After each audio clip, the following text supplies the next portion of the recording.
Light continues to blink. They're off and racing. This time, Bazoom away very well. This will test you from the inside, pushing through for Watson. And Pat's Got Sass came out there with the skates on and is rushing across through the first 200. It's Pat's Got Sass on the outside. This will test you. Kicks through, though, to head her off. Bazoom was able to camp third for Parnham. She's getting a gun run. Miss Frost is fourth. Amacenas behind her. And a length away, it's stablemate Flirtini. The late scratching of Search and Rocks in the Marjorie Charlson. At the 700, though, and it's This will test you. Getting a breather, 3/4, Pat's Got Sass. They're a length and a half to Bazoom, camped on the outside of Miss Frost. A length and a half away then is Amacenas, the same margin, Flirtini, who spots This'll Test You, 5 lengths coming to the home turn. 350 left to go. This'll Test You straightens up just in front on the outside. Pat's Got Sass, and now letting rip quickly as Bazoom. Amacenas goes with her further back, Flirtini. Bazoom, Amacenas are together. It's Bazoom on the inside. He's got the stick in the left hand. Amacenas cuts her down. Amacenas and Bazoom. Amacenas on the outside prevails. Amacenas too good in the Marjorie Charlson. Amacenas beat Bazoom.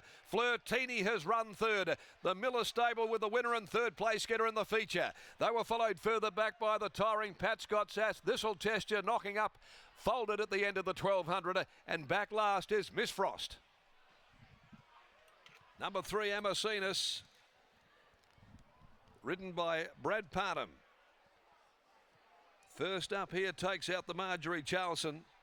Simon Miller saddles up the first and third place getters. But Amacenas won the Battle of Wills with Bazoom on return, notching a 9th win from 19 outings. Brad Parnham aboard, using her great ability to sprint and sprint very quickly to prevail over Bazoom, Flirtini, and they gap the others. And of course the race robbed of interest there with the scratching of Search and Rocks. Amacenas by Time for War from Calendria for M&P Chadwick. C. Borelli, Brad Parnham aboard the winner, beating home 8 Bazoom by Safeguard out of Zaboom, trained by Danny Morton and ridden by Chris Parnham, and third Flirtini. First up as well, the Artie Shillamere out of Arjuweed, Simon Miller, Patrick Carberry. They ran 1:10.42. They steadied up 1:10.42. This will test you. She really did knock up at the end of the 1200 there. They've run home in 34.86. It's a long neck, a length and a half, the margins, after the running of the 8th event of the day, the feature. So Amacenas, lovely first up record. That's the third time she's won in 6 first up runs, and she certainly delivered today in a quality field of fillies and mares in the Marjorie Charlson Classic. The last on the program coming up here at 5:37 with 8 D Keeper, 12 High Mist, the scratchings, as Scott Embry joins us down in the yard, and with him is stable representative Kelly Kinnamont. Sure is. Kelly Kinnamont here is deputising for Simon Miller, who's at home on this Easter long weekend. 3, 8, 2 and 9, but it's the mare Amacenas. Kelly, this is now the second time she's won off a 2-month spacing. She seems to like it fresh. Yeah, I think she was the forgotten horse today. No one seemed to be tipping her at all, so we were quite confident. I thought she'd go really well. Back in those days when she was kept winning and she kept drifting every time she went to the races, she's been a wonderful money spinner for Chatty and the team because she just knows how to win. She sure has. Coming from what she was when we first got her and how unruly she was a little bit hard to saddle today, which is her old self. But yeah, wrapped with the win. She's always had ability, but she's always had quirks. What's she like at home though? She's great. She's really great. Does everything right, and great ride by Brad.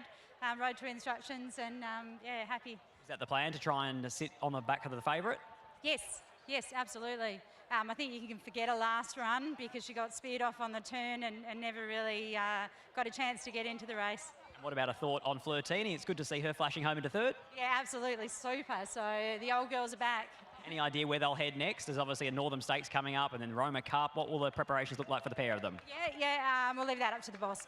Congratulations, well done. Thanks, Scott. There's Kelly Kinnamont here. It's 3, Amacenas, who takes out the Marjorie Charlson Classic here under Bradley Parnham in the colours of the Chadwick colours here. It's 3, 8, 2 and 9. She's come in here at 8.60 and 3.40. This is one of those mares, a little bit like Hot Zed, who always seems to pay a bigger price than what you'd expect for such a well-noted winner 3, 8, 2 and 9. The filly Bazoom there in for second. Flirtini flashing home into third. And Pat Scott Sass holds on from the breeze into fourth with, of course, the important late scratching of Search and Rocks, who had a bee in her bonnet behind the gates there.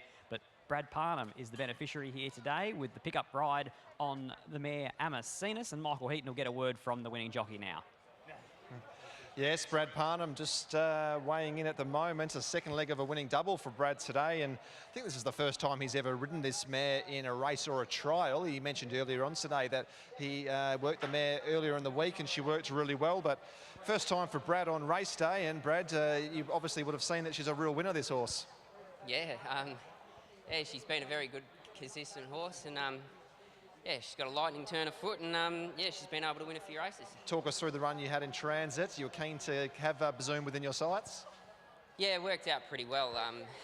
Yeah, obviously, when Search and Rocks come out, I thought things might change a bit, but probably worked out for our better because I was able to just sort of be comfortable where I was, following Bazoom and knowing that it was going to get me to the straight, and yeah, we were too good.